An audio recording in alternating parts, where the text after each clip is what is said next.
I be moving. Whipping the foreign, I'm cruising. The money I'm speaking is fluent. All of my business booming. Stacking my cash in abundance. All of my family funded. Finally got what I wanted. Life is amazing, I love it. Everyone know that I run it. Yeah, look at me now, I came up. I've been thinking back then when I almost gave up on the game cause I never got in my way. Yo les postos, bienvenue dans cette nouvelle vidéo Mercato. Beaucoup d'annonces ce soir du côté du Paris Saint-Germain. On va parler de Kylian Mbappé et de son avenir, les arrivées possibles. Ça y est, on connaît un petit peu la colonne vertébrale et la priorité de Leonardo au poste de défenseur central, milieu de terrain, attaquant, latéral.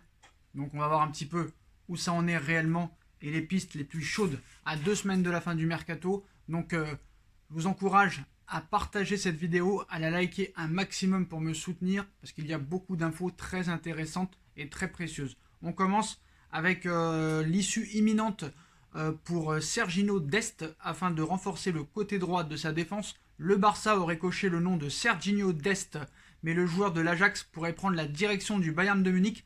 Proche de boucler ce dossier, l'Ajax est proche d'un accord avec le Bayern de Munich. Selon AD, Serginho Dest serait sur le point de s'engager avec le Bayern de Munich après s'être vu refuser une première offre. Le club bavarois serait revenu à la charge avec une proposition plus importante. Le média néerlandais indique que le Bayern de Munich se rapprocherait des exigences de l'Ajax qui pourrait bien accepter la dernière offre de la formation allemande et laisser filer Serginho Dest.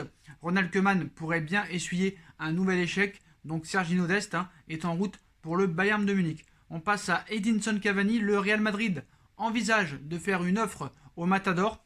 Peu à peu, les portes commencent à se fermer pour Edinson Cavani. L'Atlético de Madrid va ainsi s'offrir son compatriote Luis Suarez, alors qu'en Angleterre, les postes offensifs semblent couverts chez les grosses écuries. Ce matin, on apprenait cependant via Marca que l'ancien buteur parisien avait été proposé au Real Madrid, mais on savait cependant pas quels étaient les plans des merengues vis-à-vis de l'Uruguayen. Et visiblement, selon ESPN, cette fois, le champion d'Espagne en titre envisage bien de s'offrir les services du joueur de 33 ans, libre de tout contrat. Toujours selon le média, la Juve resterait en course dans ce dossier, même si l'arrivée de Alvaro Morata dans le Piémont pourrait encore fermer les portes au Matador, qui pourrait finir sa carrière peut-être au Real Madrid. Donc à suivre dans les prochains jours ce dossier. On enchaîne avec l'Olympique de Marseille qui est en train de s'enflammer pour son nouveau joueur Luis Enrique. Donc ça parle de partout, on le prénomme déjà comme le futur Ronaldo ou Mbappé. Du calme un petit peu, déjà pour l'instant il n'y a rien de signé pour Luis Enrique. Ça a été un départ retardé de Marseille, tandis que Luis Enrique devrait quitter ce lundi soir le Brésil pour rejoindre Marseille. Les choses devraient traîner encore un peu pour le jeune attaquant visé par Marseille. Après les révélations de RMC et Mohamed Bouafsi, tout semble clair. Luis Enrique, l'attaquant brésilien prêté à Botafogo, était en partance pour la France et plus précisément l'Olympique de Marseille. Enrique devait même embarquer ce lundi soir dans un vol vers la France. Mais voilà, Eric Frosio, correspondant de l'équipe de Canal+ au Brésil, annonce que les négociations ne sont pas bouclées et que Luis Enrique ne sera pas à bord d'un avion vers Paris dans les prochaines heures. Encore rien de signé pour Luis Enrique. Ses agents négocient avec Botafogo qui détient 40% des droits du joueur. Il ne sera pas dans l'avion ce soir, prévient le journaliste toujours très bien informé sur l'actualité du foot brésilien. De même, Globo indiquait de son côté que Botafogo n'avait reçu aucune information sur un départ imminent de Luis Enrique. Même si on le sait, les choses peuvent évoluer très rapidement lorsqu'on négocie avec les clubs brésiliens. A priori, les supporters de Marseille devront faire preuve d'un peu de patience, même si l'opération paraît très bien engagée. Mais ça s'enflamme, le nouveau Mbappé, le nouveau Ronaldo, voilà. Donc après, un point positif pour les supporters marseillais et ce transfert, Luis Enrique, l'attaquant de Botafogo, a suivi l'Olympique de Marseille sur Instagram. Mais voilà, il faut se calmer un petit peu. Voilà, à chaque fois qu'il y a un joueur qui fait partie un petit peu des caractéristiques d'ancienne gloire, on les met déjà sur un piédestal. Calmez-vous, le mec, on ne sait pas ce qu'il vaut. Ne vous fiez pas à des vidéos YouTube et commencez pas à dire c'est le futur Ronaldinho, c'est le futur Ronaldo. Ça se trouve, ça va être le futur Coquet de Marseille en 2004 ou le futur Mitroglou ou Germain. Donc calmez-vous, calmez-vous, calmez-vous. On passe au Paris Saint-Germain. Le PSG se penche sur l'option Sami Khedira. Le PSG songe à renforcer son milieu de terrain cet été et une nouvelle piste vient de voir le jour en Allemagne. Elle mène à Sami Khedira. On a besoin d'un attaquant d'un défenseur central et d'un milieu de terrain. C'est clair, au sortir de la victoire 3-0, Thomas Tuchel a listé les besoins du PSG d'ici la fin du mercato estival le 5 octobre. Et pour offrir un renfort à l'Allemand dans l'entrejeu, Leonardo pense à Sami Khedira, 33 ans. Selon les informations de Sky en Allemagne, le club de la capitale a montré de l'intérêt pour le milieu de terrain international allemand proposé l'été dernier à l'Olympique Lyonnais et Silvino, l'entraîneur de l'époque qui avait préféré dire non. Son profil et son expérience plaisent à Thomas Tuchel d'après le média allemand. Il a plus d'avenir à la Juve. Cependant, aucun contact concret n'a encore été entamé. Sky explique que les décideurs parisiens cherchent d'abord à savoir comment ils pourraient boucler l'opération. Il ne reste plus qu'un an de contrat à l'ancien du Real Madrid à la Juve, souvent contrarié par des blessures à répétition ces derniers mois, mais Andrea Pirlo ne compte pas sur lui et un scénario à la Gonzalo Higuaín, à savoir une résiliation à l'amiable, est souvent envisagé de l'autre côté des Alpes. La vieille dame souhaitant économiser ses 5 millions d'euros de salaire annuel, le PSG est à l'affût. Attendons de voir un petit peu l'évolution du dossier pour tenter un coup à moindre frais pour les Parisiens. Les temps sont durs, comme aime le rappeler Leonardo, même si je sais qu'il bluffe sur ce sujet-là. Mais voilà, franchement, Sami Khedira, 33 ans, qui enchaîne les blessures, j'ai envie de te dire non merci. Après, gratuit, pourquoi pas, mais voilà, franchement, non, vraiment, la vérité, non. Et en plus, c'est une option qui pourrait être envisagée, mais pas une priorité. Après les échecs, Ismaël Benasser, après les échecs, Milinkovic-Savic et Pellegrini de la Roma, bah peut-être que le milieu de terrain qui va arriver et qui est tant attendu va être Tiémoué Bakayoko. Voilà, en tout cas, Tiémoué Bakayoko est annoncé très proche du Paris Saint-Germain par The Sun. C'est un vieux serpent de mer qui revient dans l'actualité du PSG à 2 semaines de la fermeture du mercato. Ces dernières saisons et depuis son départ à Chelsea où il ne s'est jamais imposé, Tiémoué Bakayoko, 26 ans, est une nouvelle fois annoncé du côté de la capitale française. Une information à prendre toujours quand même avec des pincettes, car elle nous vient du Sun, le tabloïd anglais. Selon le journal anglais, le PSG serait entré en négociation avec Chelsea encore une fois ces dernières heures pour recruter le Français sous la forme d'un prêt avec option d'achat. Les Blues réclament 35 millions d'euros pour lâcher Bakayoko. Le prêt serait d'ailleurs payant à hauteur de 5 millions d'euros.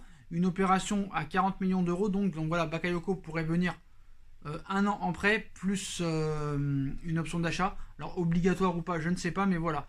En tout cas, Bakayoko est la piste la plus proche au milieu de terrain des pistes de Leonardo. Donc voilà, il faut le savoir. Aussi, au poste de latéral droit, comme vous le savez, Florenzi est arrivé du côté de l'AS Roma, mais après Florenzi, Léo tente de boucler un autre renfort surprise. Après avoir bouclé l'arrivée d'Alexandro Florenzi en toute discrétion, Leonardo avance une nouvelle fois en sous-marin sur un autre dossier. Andrea Berta, directeur sportif de l'Atlético, a annoncé ce lundi que le PSG discute avec les Colchoneros au sujet de Santiago Arias. Donc après Florenzi, Leonardo souhaite-t-il attirer un nouveau latéral droit au Paris Saint-Germain, alors qu'il faudrait plus un latéral gauche après la longue suspension de Kurzawa et la longue blessure de Juan Bernat, alors que le nom de Santiago Arias est actuellement évoqué au Bayer Leverkusen. Andrea Berta, directeur sportif de l'Atlético Madrid, a annoncé aujourd'hui qu'il ne discutait pas qu'avec le club allemand. Cependant, le PSG a de son côté ouvert les négociations pour le joueur de 28 ans. Donc Berta, l'Atlético Madrid, le directeur sportif de l'Atlético Madrid, annonce ce soir: nous parlons avec la Roma, Everton et le Paris Saint-Germain, mais pas avec les Leverkusen, a-t-il expliqué à Kicker. Sur le départ, Santiago Arias est estimé entre 10 et 12 millions d'euros par les Colchoneros, mais ces derniers restent ouverts à toute possibilité pour le départ du Colombien, comme l'a ajouté Berta. Un accord est également possible sur la base d'un prêt avec obligation d'achat. Donc voilà, il n'a pas joué beaucoup cette saison, il a joué que 10 matchs. Un prêt, ça serait encore gratuit. Pourquoi pas? Ça voudrait dire que Dagba pourrait être vendu dans les prochains jours. Ça, on l'avait toujours dit depuis plusieurs mois. On sait que Paris cherche à se débarrasser de Dagba. On sait qu'il y a des pistes en Angleterre. Paris demanderait 20 millions d'euros pour Colin Dagba. Donc pourquoi pas? Pour moi, j'ai vu, c'est un joueur pas mal. Je me suis un petit peu renseigné, j'ai un petit peu regardé ses matchs. Santiago Arias, c'est un joueur très rapide, très offensif, très bon centreur. Il viendrait en doublure de Monsieur Florenzi. Donc moi, j'ai envie de dire pourquoi pas, je valide cette piste-là. Contrairement à Bakayoko qui pour moi franchement, vu ce qu'il a dit déjà en plus en 2017, comme quoi ce serait régressé de venir au Paris Saint-Germain à l'époque où il était à Monaco et qu'ils avaient gagné le titre de champion face à Paris. Moi, Bakayoko, certes c'est un joueur qui me plaisait beaucoup à l'époque, mais voilà, la chose qu'il a dit j'ai pas trop aimé. Donc à voir d'ici là si l'état d'esprit a changé, mais voilà, c'est facile quand tout le monde te veut de dire de rabaisser son club de cœur en plus qui est le Paris Saint-Germain, et maintenant que plus personne veut de lui, bah il lèche un petit peu les bottes du Paris Saint-Germain. Donc voilà les postos pour les infos mercato du côté des arrivées. Donc on a pu tout vous dire aujourd'hui. Maintenant, l'information principale de la soirée. Donc vous le savez, hein, le dossier Kylian Mbappé, on en parle depuis plusieurs mois. L'équipe annonce de nouvelles informations ce soir très précises. Donc on va voir ça ensemble. L'équipe sur son site officiel ce soir annonce que l'avenir de Kylian Mbappé se jouera entre le Real Madrid et Liverpool et le PSG à l'été 2021. Les merengues sont persuadés que la présence de Zinedine Zidane le fera signer. Mbappé apprécie également beaucoup Jürgen Klopp qui maintient le contact avec le Français. D'ailleurs, ils sont en contact depuis très longtemps. Donc, soit il prolonge au Paris Saint-Germain, soit il va au Real, soit il va à Liverpool. Donc voilà, on va avoir un petit peu plus de précision. D'ailleurs, Leonardo sera vraiment jugé sur ce dossier. Il faut vraiment être très clair là-dessus, voilà.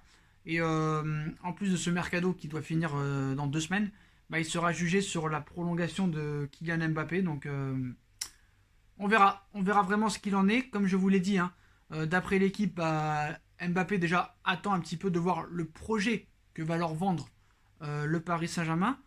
Comme j'ai dit, je pense que lui, dans sa tête, il veut gagner la Ligue des Champions avec le Paris Saint-Germain. Et une fois fait, il pourrait partir. Mais si Paris ne lui vend pas un très grand projet ambitieux, Paris pourrait être aussi amené à le vendre. Mais je pense que Paris veut le garder, surtout pour sa vitrine au Qatar. Pour eux, on sait très bien que c'est très important. Donc ça devrait se jouer pour moi avant la fin de l'année. On verra bien ce qui se passe. Mais voilà, ce dossier va être très chaud. Donc on a plus de précision. Pour l'instant, apparemment, ce serait avantage Real Madrid, qui aurait un petit peu d'avance sur Liverpool, même si l'avance maintenant dans le football, ça ne veut pas dire réellement grand-chose. Donc voilà. Donc Leonardo sait qu'il sera jugé sur sa capacité. Le Real Madrid a longtemps été le rêve de Mbappé. Sans le Covid, le club espagnol serait revenu à la charge dès cet été, à l'heure où on vous parle. Le contact entre Klopp et le clan français n'a jamais été rompu. Donc à voir ce qui va se passer. Donc on a un peu plus de précision sur les réelles chances de voir une prolongation du côté du Paris Saint-Germain. Un départ à Barcelone. Il y a beaucoup de choses. Il y a beaucoup de choses à dire. Donc malgré les préparatifs, le Real Madrid pourrait manquer Mbappé. Donc certes le PSG et le Real semblent entretenir de très bonnes relations contrairement à celles qui existent entre Paris et le Barça. Néanmoins la crise financière engendrée par la pandémie serait susceptible de faire capoter le transfert de Kylian Mbappé à la Casablanca ou à Liverpool en 2021. Mbappé a entamé sa 4e saison avec le Paris Saint-Germain dimanche face à l'OGC Nice et est parvenu à inscrire un but face aux Aiglons. Néanmoins, cet exercice pourrait bien être son dernier à Paris. En effet, vous le savez, le Times a dit que Mbappé se serait entretenu avec les dirigeants parisiens et aurait fait part à sa direction de sa volonté d'aller voir ailleurs en juin prochain, soit à 1 an de l'expiration de son contrat. Bien que le Real serait le grand favori à sa signature, le club merengue étant le rêve de Mbappé soi-disant, Liverpool ne devrait pas être pris à la légère dans cette opération. C'est du moins ce que le journaliste du Daily Record, Duncan Castle, a récemment révélé sur le plateau de Transfer Windows Podcast.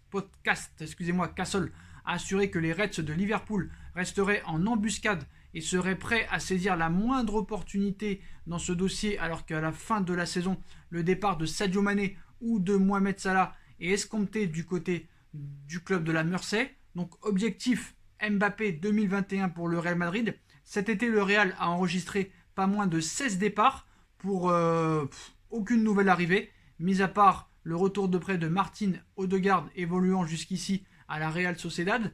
Grâce aux ventes d'Achraf Hakimi, de Sergio Reguilón, de Ravi Sanchez, de Jorge De Frutos, de Dani Gomez et encore bien d'autres, le club merengue est parvenu à renflouer ses caisses avec une somme un peu plus importante que 100 millions d'euros, des ventes qui pourraient bien s'avérer décisives dans l'optique du transfert de Kylian Mbappé à l'été 2021, selon The Athletic, d'autant plus que les relations entre les présidents Pérez et Al Khelaifi sont très amicales et rendraient un deal assez simple pour l'opération Mbappé, selon le média britannique.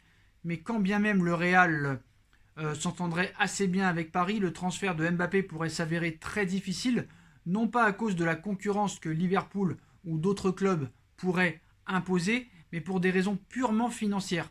Toujours selon The Athletic, les départs de Gareth Bale et de James Rodriguez, bien que pour le premier, cela ne s'agisse que d'un prêt et que pour le Colombien, aucune indemnité de transfert n'aurait été formulée, s'avérait très utile. En effet, les économies de leur salaire vont permettre au Real Madrid de rêver plus grand pour Mbappé à ce stade de la saison et surtout à ce stade de la pandémie du Covid-19 qui a laissé des séquelles dans les caisses du club du Real Madrid, n'aurait aucune certitude concernant ses finances pour le mercato de 2021, d'autant plus qu'une grande partie des revenus madrilènes proviennent de l'affluence les jours de match et du merchandising, entre autres.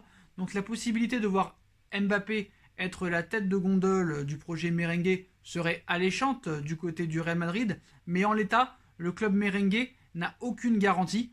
Tout semble donc ouvert dans l'opération Kylian Mbappé. Donc moi, mon avis, je pense qu'il prolongera, mais qu'il ne prolongera pas de 3 à 4 ans. Je pense qu'il prolongera peut-être de 2 ans, pas plus. Voilà. Peut-être que le Real Madrid a d'autres priorités aussi, comme Camavinga, Upamecano, parce que le transfert de Mbappé pourrait coûter très cher, même s'il lui resterait qu'un an de contrat. Même si Mbappé prolonge, je pense qu'ils viendront quand même à la charge, ainsi que Liverpool. Il faut aussi savoir que si Liverpool arrive dans ce dossier, Mané ou Salah devront partir. Et on sait que Mané est très proche aussi du Real Madrid, donc voilà, Mané pourrait aussi débarquer au Real Madrid, au Paris Saint-Germain aussi, au Real Madrid. Sancho pourrait débarquer aussi au Paris Saint-Germain, mais voilà. En tout cas, l'avenir de Mbappé sera soit au Paris Saint-Germain, soit au Real, soit à Liverpool, explique l'équipe ce soir. Et Leonardo sera très très très observé et scruté sur ce dossier. Et si Leonardo n'arrive pas à faire prolonger Kylian Mbappé, peut-être que Leonardo vit sa dernière saison au Paris Saint-Germain. On ne sait pas, mais en tout cas, on verra cette saison. Elle risque d'être grandiose.